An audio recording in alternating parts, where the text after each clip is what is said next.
Hello there guys, what is going on? Son of Chelsea back here again for another edition of Let's Talk Chelsea, where we take a look at some of the biggest and most important news stories surrounding Chelsea recently.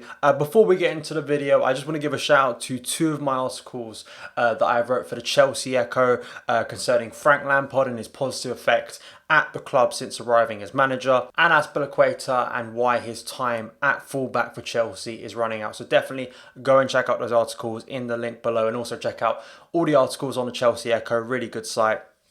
But let's talk Chelsea. Got some really interesting topics to talk about today. I think the first thing to talk about, of course, it's the end of the European transfer window today, so we'll cover some of that. Firstly, we've got to talk about Bakayoko, who has gone back on loan to return to Monaco, the club where we bought him for about 40 million in the summer of 2017. He made 40 appearances for us in 17-18, and then of course was loaned out to AC Milan last season, returned this summer, barely got any minutes under Frank in pre-season, and has finally made that move out on loan.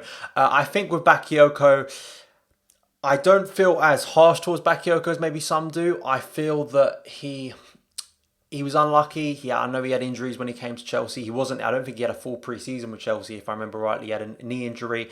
Finally got into the team, started quite well. I think what's interesting is the similarity between both him and Alvaro Morata, who both came into Chelsea in the same summer. Started really well, but then really faded and dropped quite quickly. And I think that Bakayoko, I remember that game at Watford, one of the worst, it wasn't even 45 minutes, but one of the worst, I think, half an hours I've ever seen from a Chelsea player, of course, making several mistakes and then getting himself sent off with 2 bookings, a game that Chelsea would then go on to lose pretty badly.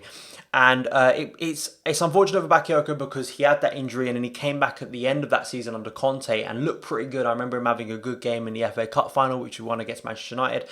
But I think he has been unfortunate and has fallen victim to a case where, especially at Chelsea, where the manager situation is always up in the air, especially recently, a change of style. He comes back under Sarri, and Sarri now wants to play more possession-based football. He wants to play with a regista, a deep line playmaker like Jorginho, who's much better with the ball at his feet.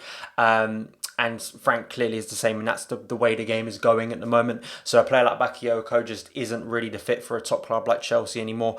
So he went back on loan, had a decent season at AC Milan, but it's quite clear that even the small bits I've seen of him in pre-season, he just isn't up to the standard.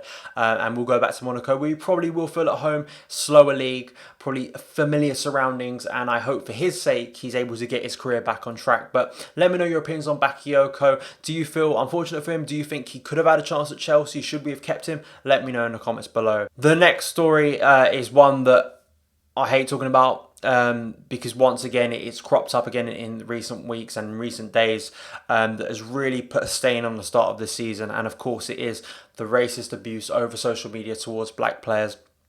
We saw firstly with Tammy Abraham after his penalty miss against Liverpool. Paul Pogba then received abuse for a penalty miss against Wolves, and then Marcus Rashford the same for missing a penalty at Crystal Palace, and now Kurt Zouma for that own goal against Sheffield United, which cost Chelsea 2 points, has subjected him to more racist abuse. Now, of course, Lampard, like all of the managers who responded to this, and like everyone who's responded to this, pretty adamant that social media companies like Twitter need to do more surrounding racism, need to do more about accountability on these platforms. I think it is just so...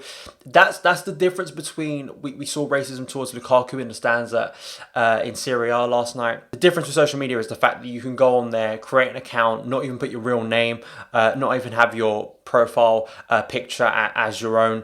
There's no sort of verification process on Twitter, and especially on most social media platforms, and that is a real problem. And as we've seen this crop up, and I think it's only going to crop up even more as season goes on until Twitter changes their policy. I know Harry Maguire and many others have talked about some sort of passport identification process where you have to actually show who you are before you create an account. I think that's a pretty smart idea, and Lampard with his quotes are pretty strong and pretty adamant about this, so take a look at them. You have to look at social media and the platforms and give them some accountability to actually have people who register who could be chased down for it. I think it's simple. Unless we get to that, then how horrible that conversation is, we're all going to get tired talking about it, because if there's no culpability to anybody, then anyone can say to anyone. I don't care if it's racism, could be calling names, could be homophobia, could be sexism, could be everything. If we allow it, then unfortunately in modern society it's out there, and has to be dealt with. And I do think that Twitter needs to do something. The club apparently wants to meet with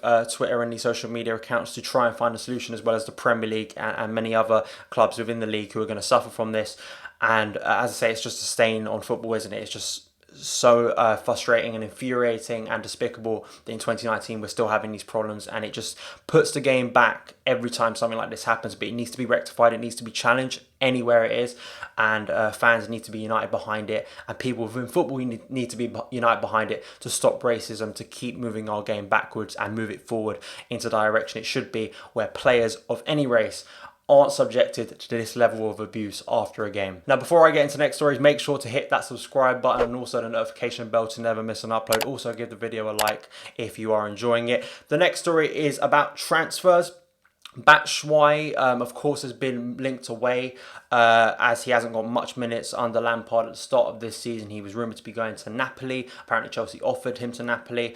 But it seems from Liam Toomey, who reports a lot on Chelsea for The Athletic and other publications, is reporting that Chelsea have no plans to let Batshuayi go. It looks like Kennedy will be making a loan out, but it looks like Batshuayi will be staying put. And I'm personally really happy about this. Of course, he did come on late on against Sheffield United.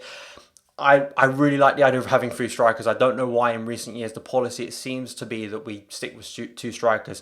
Injuries, suspensions, player form, the amount of games we're going to have to play if we do go far in competitions like the Champions League, like the FA Cup and League Cup.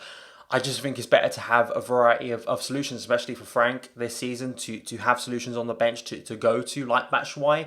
Of course, it is interesting that multiple managers now haven't fancied Batshuayi, and this would have been the summer maybe where you thought that the Belgian striker would have really made a claim for that first spot with no sort of big name striker coming in. But for Batshuayi, I think it's just important that we have that versatility and also those options on the bench, because, you know, Tammy's doing amazing at the moment, but he's still young. He could drop out of form, he could get injured, and then we need options on the bench. And I think at periods last season where we had to go to a false 9 or just I just think it's better to have 3 strikers personally. But let me know your opinions on Batshuayi.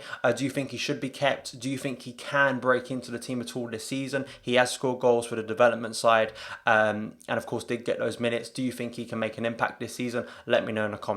So thank you guys so much for watching this edition of Let's Talk Chelsea. Let me know your opinions on all the topics I discussed in the comments below. Also, once again, if you did enjoy this video, make sure to hit that subscribe button. Thank you guys so much for watching. Follow me on Twitter @SonOfChelsea, and I'll see you again.